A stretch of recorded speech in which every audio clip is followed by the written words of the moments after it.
ঈদ মোবারক। মোবারক মানে কি? সম্ভবত আনন্দ। মোবারক মানে যাই হোক, আমরা যে কোরবানিতে পশু জবাই করি, সেই কোরবানির পশুকে ইংরেজিতে কি বলে আমরা সবাই হয়তো জানি। তারপরে আরেকটু রিভাইজ করে নেই। সেটি হচ্ছে স্যাক্রিফিশিয়াল অ্যানিম্যাল। স্যাক্রিফিশিয়াল শব্দটি কোত্থেকে আসছে?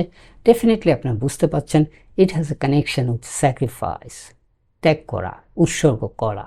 আর স্যাক্রিফিশিয়াল মানে হচ্ছে উৎসর্গীকৃত প্রাণী।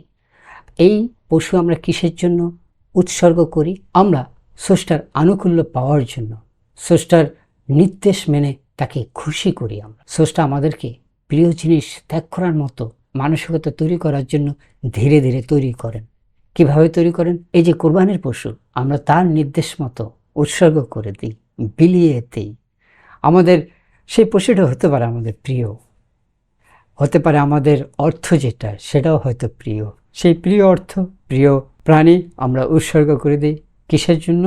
স্রষ্টার খুশির জন্য। তিনি যেন আমাদের উপর খুশি হন, তিনি যেন আমাদের উপর নারাজ না হন, তিনি যেন খুশি হন যে আমরা তার নির্দেশ পালন করছি। সুতরাং কোরবানির পশু ইংরেজি হচ্ছে স্যাক্রিফিশিয়াল অ্যানিমাল, উৎসর্গকৃত প্রাণী।